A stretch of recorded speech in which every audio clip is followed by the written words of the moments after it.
Bien, República Dominicana, el mejor país del mundo. Manuel, no hemos... ¿Ibas a decir algo?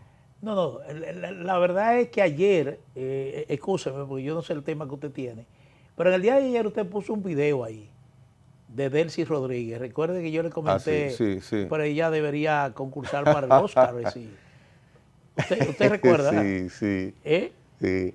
Bueno, resulta que ese video, que yo creo que hasta sería oportuno repetirlo de nuevo, porque se mostró una Delcy Rodríguez Muy brava, muy brava.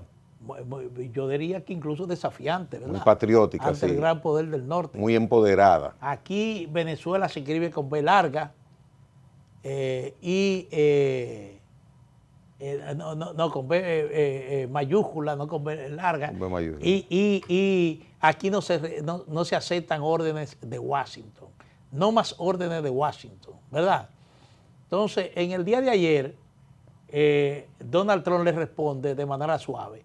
Dice Donald Trump, yo no sé lo que estará pasando por allá, pero yo reitero que yo tengo muy buenas relaciones con Delcy Rodríguez. Solamente se limitó a decir eso. Pero uno supone que por atrás le dijo Marco Rubio, mira, respóndele. Aprieta. Respóndele en los términos que ella se merece. Y justamente en el día de ayer, Marco Rubio, el secretario de Estado de los Estados Unidos, le responde a Delcy Rodríguez. ¿Usted sabe lo que le dijo Marco Rubio? Ajá. Que el presidente Donald Trump no descarta el uso de la fuerza, es decir, que eso está sobre la mesa, si ella no se ajusta a las órdenes de Washington. Eso de las órdenes de Washington lo agrego yo, pero en esencia eso fue lo que dijo Marco Rubio.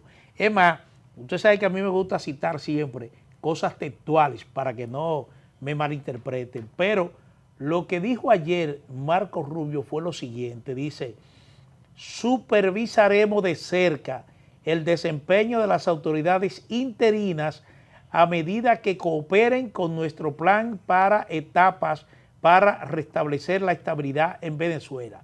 Que no haya duda. Como ha declarado el presidente, estamos preparados para usar la fuerza a fin de garantizar la máxima cooperación si otros métodos fracasan. Eso fue lo que dijo Marco Rubio. ¿Qué usted entendió por eso que dice Marco Rubio? Venezuela la gobierna Marco Rubio, sencillamente. Venezuela la maneja Marco Rubio. Tiene un poder especial escrito de Trump para que se encargue y sea el interlocutor ante el gobierno norteamericano de todo lo que sucede en Venezuela, la distribución de los fondos, o sea, la parafernalia mercadológica en los medios de comunicación de Delcy Rodríguez es penosa, no merece ponderarla que vaya a tener sustento en el tiempo, porque en la realidad, ¿qué sucede? Lo que indica Estados Unidos. Sí. Entonces, una cosa es lo que ella diga, muy envalentonada, por Dios, y lo otro es lo que ella hace. Pero lo sorprendente es que ella en los 2 últimos días se refirió 2 veces a ese tema. La última declaración decía, nosotros no aceptamos factores, la inmiscusión de factores externos en Venezuela. Entonces parece ser que en Estados Unidos le copiaron literalmente y decidieron mandarle una advertencia, si pisarle el dedo gordo del pie derecho, en principio, mira, recuerda lo que tú acordaste con nosotros. Parece ser que el ala un poco más a la izquierda de ese régimen de facto, al parecer le estaba presionando para que ponga los puntos claros sobre todo los venezolanos y los chavistas, es decir, para que entiendan que ese es el régimen de Maduro, pero ella no se da cuenta que Maduro está preso en una cárcel en los Estados Unidos. Entonces, ¿qué pasa? No solamente le hacen esta advertencia a Delcy Rodríguez, la advertencia que le hace Marco Rubio, sino que en el día de hoy Marco Rubio va a comparecer ante el Comité de Relaciones Exteriores del Senado de los Estados Unidos, concretamente para hablar del plan de Estados Unidos con respecto a Venezuela. Es decir, qué es lo que Estados Unidos tiene en carpeta ahora para aplicar en Venezuela y lograr que se vaya concluyendo con un proceso de una transición pacífica hacia el orden democrático. Pero después que Marco Rubio haga esa comparecencia ante el Comité de Relaciones Exteriores del Senado de los Estados Unidos, ¿usted sabe a quién va a recibir en su despacho? A María Corina Machado. Oh, ya. La va a recibir en su despacho, lo que implica también un mensaje a Delcy Rodríguez. Pienso que en Venezuela el próximo paso no muy lejano, y se anunciará, no sé si se podrán realizar este año, pero verdaderamente las elecciones que deben realizarse en Venezuela, supongo y considero que en el tiempo no está muy lejana esa fecha en que esto pueda ocurrir. Y en cualquier momento Estados Unidos pondrá en agenda, tan pronto como hoy, puede mencionarlo inclusive, Marco Rubio. Pero el tema de las elecciones para realizarse en Venezuela, pienso que será ya el próximo ingrediente para formalizar una situación que hemos visto y me ha satisfecho mucho, que centenares de venezolanos detenidos en cárceles hasta por más de un año por razones vanas para el ser humano que no ha infringido la ley, pero sí que han sido un atentado al criterio que tienen quienes dictatorialmente manejan Venezuela, pues han llevado a estas personas a purgar cárcel. Y se han liberado en las últimas 2 semanas centenares de presos, hombres y mujeres, que lamentablemente purgaban una prisión injusta totalmente en todos los sentidos, y eso se ha ido normalizando. La cantidad de presos que pueden quedar en esa situación no es un dato concreto que hay, pero sí pendiente todavía de liberación. Hay muchas personas a nivel nacional que en Venezuela están guardando prisión. Así es, vamos a esperar que concluya esto, porque ese proceso de liberación de presos políticos todavía, decía Diosdado Cabello en el día de ayer, que él quien maneja las cárceles en Venezuela, que 808 presos políticos, él no le llama presos políticos, pero lo está poniendo en libertad, han sido puestos en libertad. Pero la cantidad todavía, faltan muchos que han sido privados de su libertad por sus ideas políticas, porque estaban en contra del régimen de Maduro, simple y llanamente por eso. Pero yo le interrumpí ayer, hace un momento, para hablar del tema de María Corina. Válido, muy interesante el tema que tratábamos ahora. Mira, ha sucedido y ocurrió hace ya 5 o 6 días la destitución, que prácticamente todo el mundo conoce, del director del ITLA.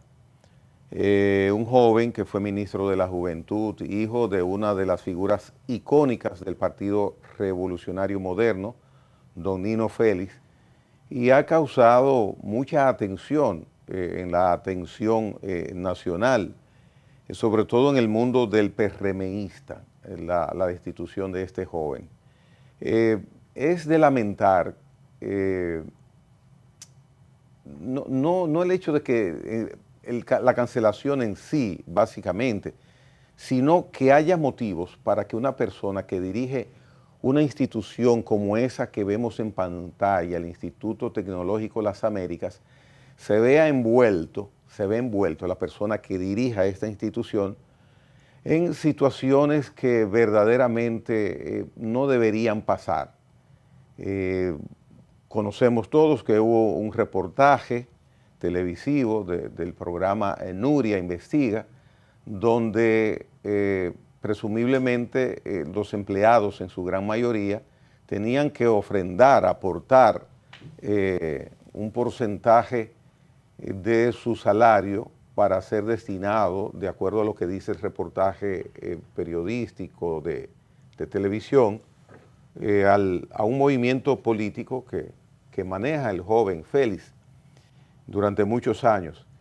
Él debió no dar pie a que se produjera esto. Supongamos que fuera voluntaria esa decisión, pero no es correcto. Supongamos que no es tan así como dice el reportaje, pero hay algo, sucedió algo en ese sentido, que inclusive voceros del joven pues han indicado que era así de manera voluntaria, que estas personas aportaban esos recursos de manera religiosa, periódica, mensual. Entonces uno lamenta. Recuerdo también, y lo tuvimos acá en el programa, Manuel, a José Armando Tavares, el primer director del ITLA, y uno recuerda esa gestión que fue bastante larga, muchos años, sin que tenga esto que ver, que fue en otro gobierno, que fue, no, nada que ver.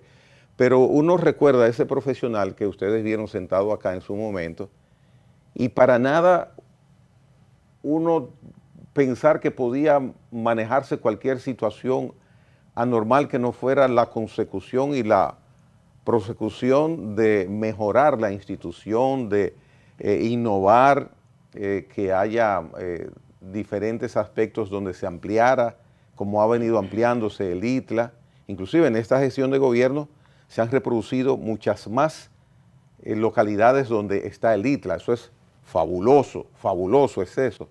Sin embargo, que la cabeza se ve envuelta innecesariamente, pienso yo, porque ¿cómo usted permite que su gestión sea enturbiada, sea manchada por una acción que si usted no se iba a beneficiar personalmente, sino que para manejarse políticamente? No, esa institución, el ITLA, es un tesoro con que cuenta República Dominicana. Todo joven que cruza por ahí sale capacitado, sale con empleo. Los jóvenes que estudian en el ITLA están en las empresas ávidas de que terminen su capacitación para absorberlos y llevárselos a sus empresas. Entonces, este hecho lo lamento bastante,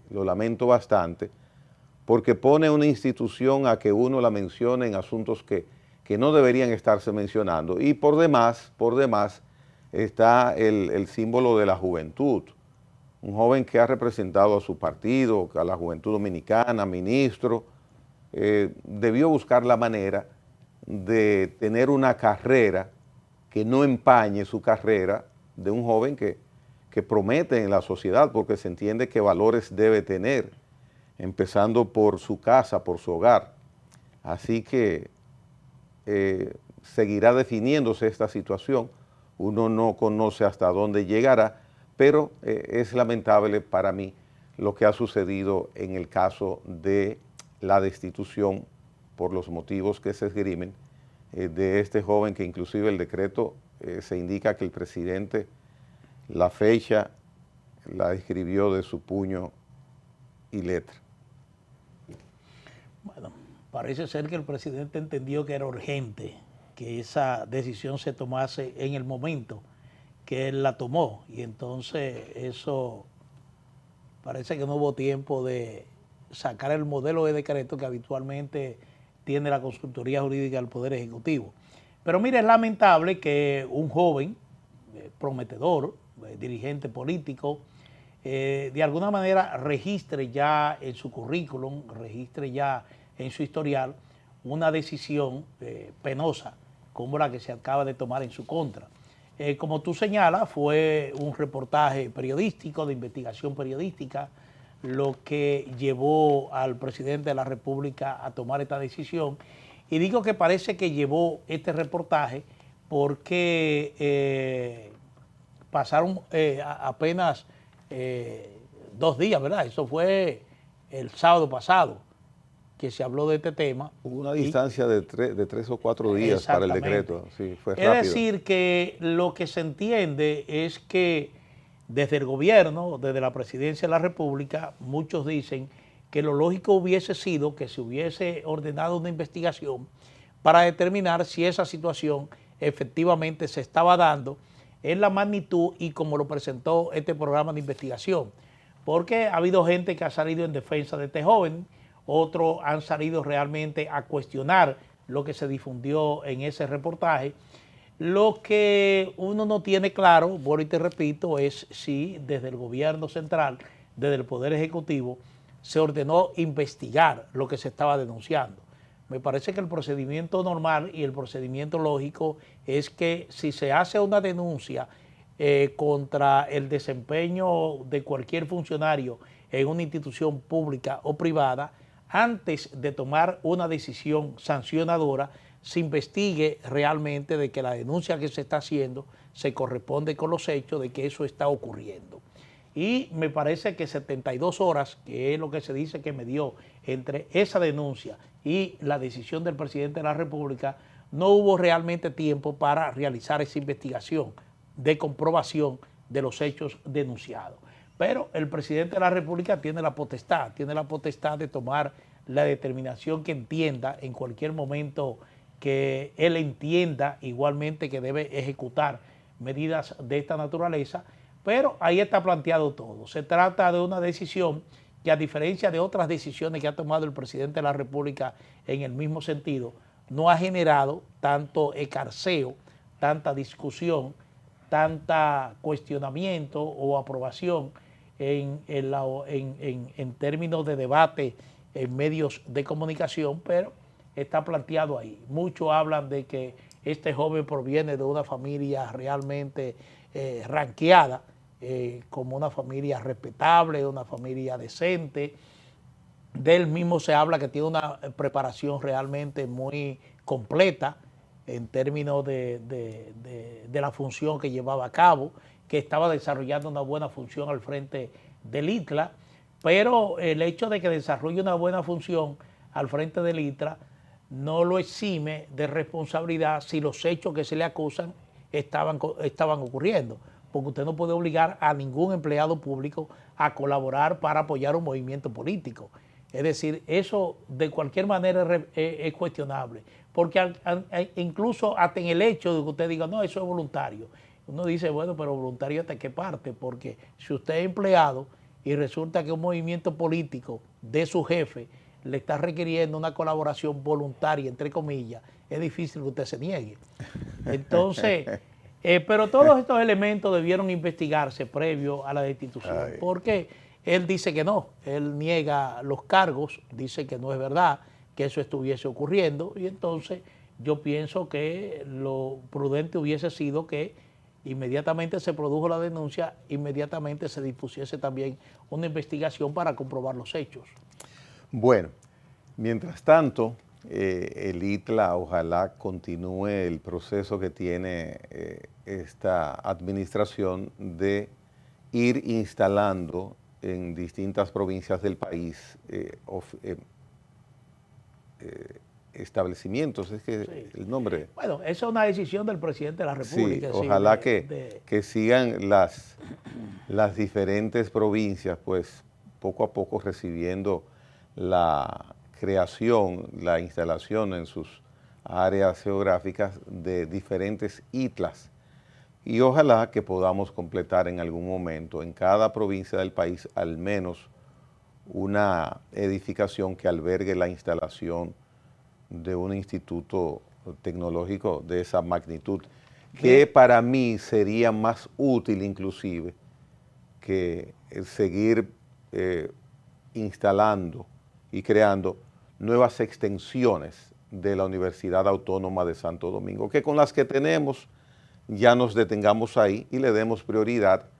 El Infotep ha hecho un trabajo increíblemente bueno en ese sentido. Hay muchas extensiones de Infotep en el país y las extensiones del ITLA, ojalá les toque a ellas ahora seguirse ampliando. Mire, usted sabe que los periodistas, sobre todo ya los que estamos en una etapa prácticamente de retirada, pero uno tiene que adaptarse a los nuevos tiempos.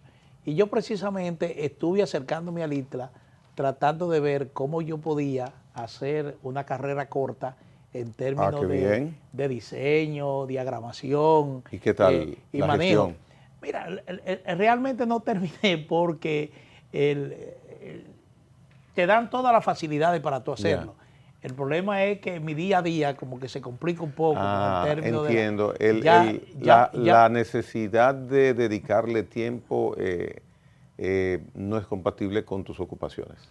Bueno, podría ser compatible. Lo que pasa es que te complica un poco Es demandante, la semana. es demandante. Te complica un poco la semana y entonces ya uno tiene que establecer prioridades. Prioridades en lo que tú tienes que hacer, sobre todo cuando tú no heredaste fortuna, ¿verdad? Que tienes que trabajar en el día a día para justificar tu existencia. Pero realmente el INTRA hace una labor encomiable, ¿sí?, en la formación de personal técnico en áreas tecnológicas, que es lo que está demandando hoy día tanto la industria como la empresa local. La empresa local y la empresa también extranjera, eso es imprescindible. Mira, pero pasando a otro tema, Gregory, en el día de ayer se informó que México iba a dejar de enviar petróleo a Cuba. La información primero trascendió en un despacho de la agencia de noticias Reuters y posteriormente en la habitual rueda de prensa matutina que ofrece la presidenta de México, Claudia Sheinbaum, confirmó que se había detenido el envío de petróleo mexicano a Cuba. Esta información es crucial para la economía cubana, porque ya ustedes saben que de Venezuela no está recibiendo ni una gota de petróleo. A partir de que Estados Unidos tomó el control de la industria petrolera venezolana. Entonces, esto está repercutiendo en la isla en términos de mayor número de apagones. Ya se están produciendo largas colas de vehículos frente a las estaciones de expendio de combustible porque comienza a escasear el combustible. Y para colmo, esto ha sido mortal para la industria turística cubana, que había venido teniendo un declive ya en los últimos años, producto de la situación muy particular que vive la isla, y entonces eso realmente ha venido a complicar, a generar una crisis bastante seria en Cuba. Ayer el presidente Donald Trump decía, muy alegre por ciento, de que Cuba está en las últimas, es decir, que está a punto de caer. Que pronto le toca a Cuba. Sí. A mí me extraña esta decisión de México porque hasta la semana pasada Claudia Sheinbaum estaba justificando ese comportamiento de México de enviar petróleo de manera periódica a Cuba, diciendo que México tradicionalmente había sido un país solidario, un país que muy presto a la asistencia humanitaria.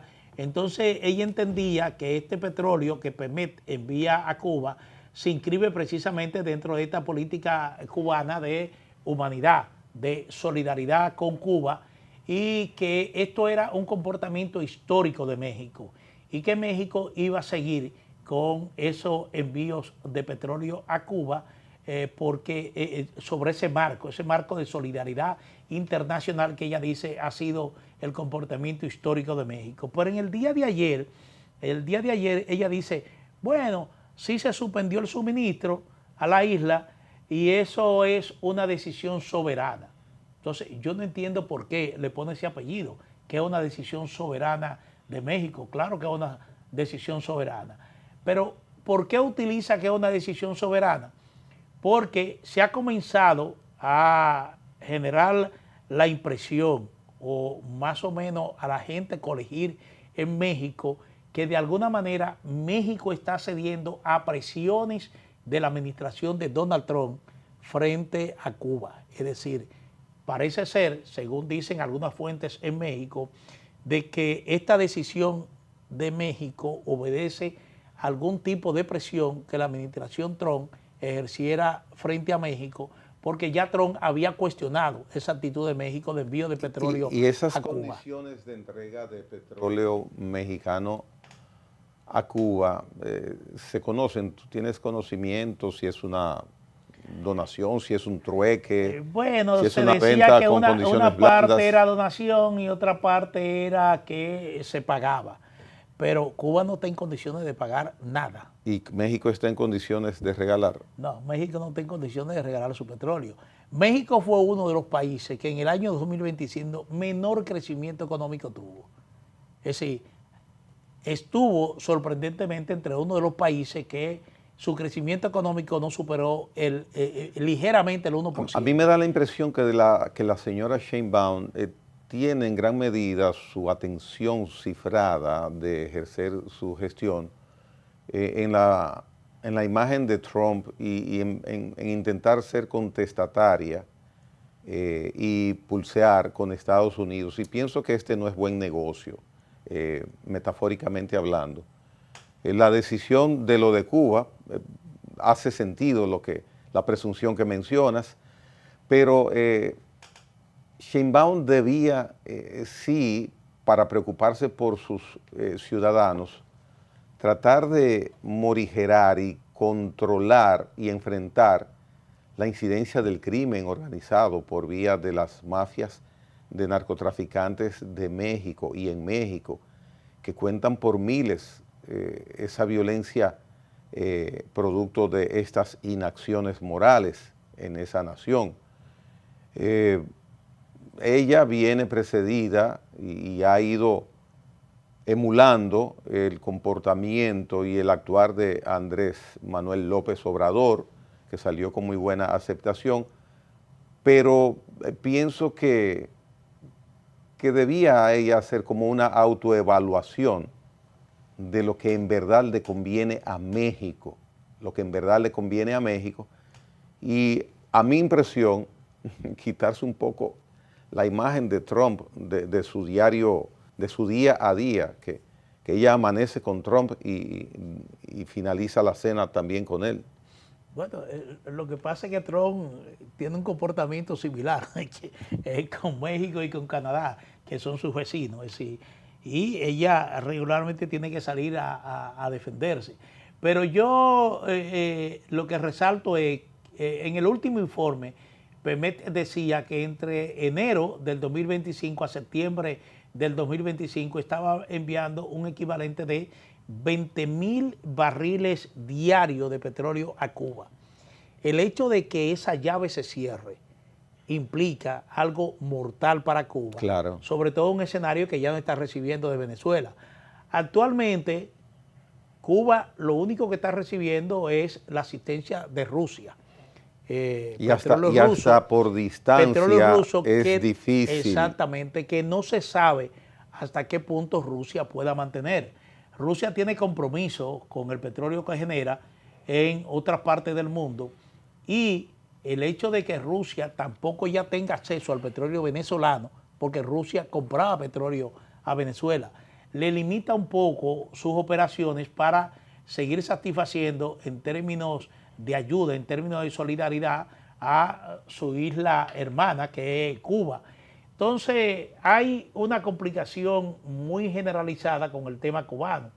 La semana pasada se anunció que tanto China como Rusia estaban destinando una ayuda en alimentos de miles y miles de toneladas, es decir, arroz, otros artículos alimenticios, estaban llegando a Cuba para combatir la escasez que se está produciendo en Cuba de alimentos, porque realmente Cuba culpa mucho al embargo en los Estados Unidos, pero obviamente que en Cuba no ha habido históricamente un buen desempeño para mantener una producción adecuada, al menos para satisfacer la demanda interna. Totalmente de acuerdo con lo que acabas de mencionar. El hecho de que yo, como Cuba, diga, es que por culpa de Estados Unidos, bueno, pero usted tiene aliados y amigos, usted tiene también una gerencia individual, tiene recursos humanos, recursos naturales que puede poner a producir. ¿Qué pasó con el azúcar de Cuba?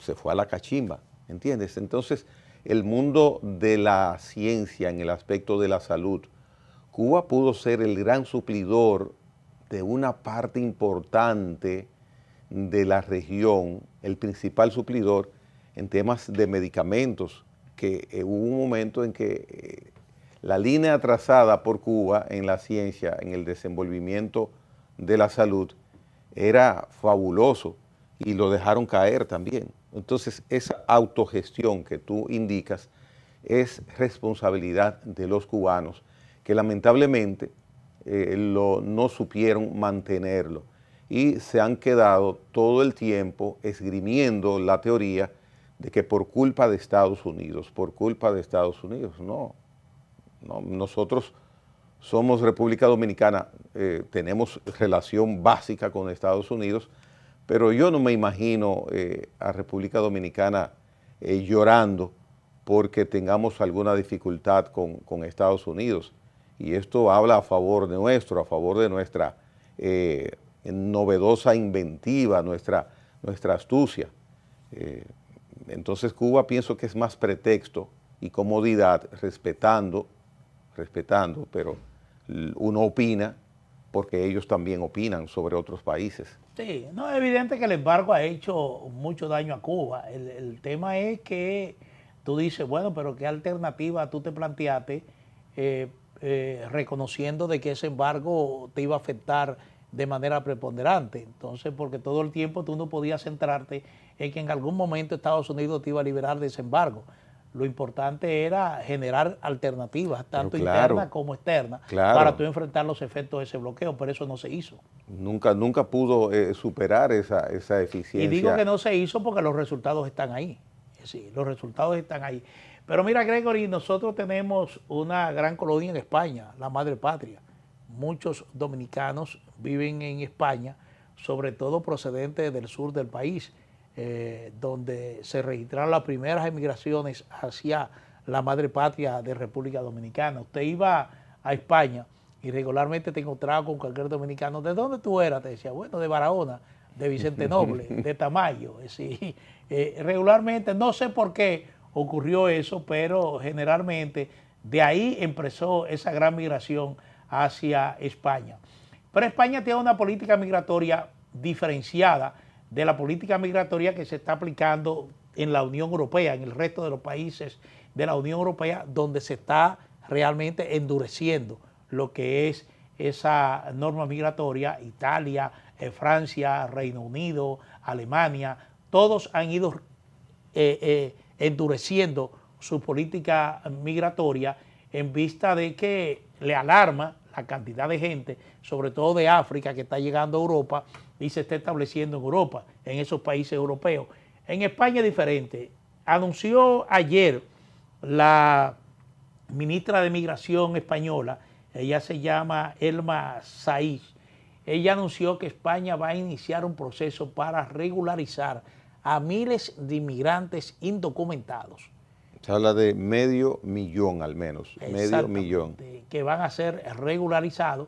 Y uno entiende que ahí estarán algunos dominicanos que van a salir premiados. Porque hasta el 31 de diciembre de hace 29 días, tú podrás ser totalmente regularizado en España si estabas de manera irregular. O sea, hasta hace un mes, todo el que estaba, se está contabilizando en 500,000 el número, podrá lograr la naturalización y te hace poseedor ya de derechos.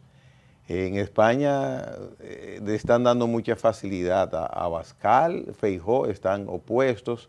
Podemos es que va a tener la voz cantante en coordinar esto, pero contrasta, como tú bien dices, con el resto de Europa, que está, si no constriñendo, ejerciendo su derecho a tener una regularización organizada, racional de la inmigración. Pero España es rumba abierta para baile en ese sentido. Esto es música agradable para el oído de muchos, para otros no es así. Sí, bueno, pero se está informando también de que a través de sus consulados, lo digo porque he escuchado quejas, por ejemplo, del consulado español aquí en República Dominicana, se está endureciendo también lo que son los requisitos que se solicitan para viajar a España. Sí, para tú conseguir una visa. Así que por una parte se está de alguna manera actuando de manera blanda, pero por otra parte se está endureciendo lo que son los requisitos para tú viajar a España. Aquí hay consulados que se hace, hay que hacer un menester importante para conseguir esos visados, que es el consulado español, el consulado canadiense y el consulado norteamericano y el consulado mexicano. En el caso de Canadá y España, hay oficinas que se encargan de recibir la documentación y son tramitados y enviados a los países respectivos, y de allá es que viene la decisión final de si usted tiene su visa o no tiene su visa. Sí. Rápidamente, Gregory, hay un informe al Congreso donde se establece ya con precisión que 2 agentes federales dispararon su pistola Glock cuando Alex Petit se encontraba en el suelo. Le dispararon en 6 ocasiones y le dieron muerte. Esto realmente ha impactado mucho. Incluso el expresidente de los Estados Unidos, Joe Biden, dijo ayer de que Estados Unidos no es una nación que dispara a sus ciudadanos en las calles. Donald Trump, por su parte, indicó, cuando los periodistas le cuestionaron sobre el particular, dice, está procediéndose a hacer una gran investigación para que se determine cualquier tipo de responsabilidad que haya en ese caso. Señores, hasta mañana les decimos a la misma hora acá en Teleimpacto.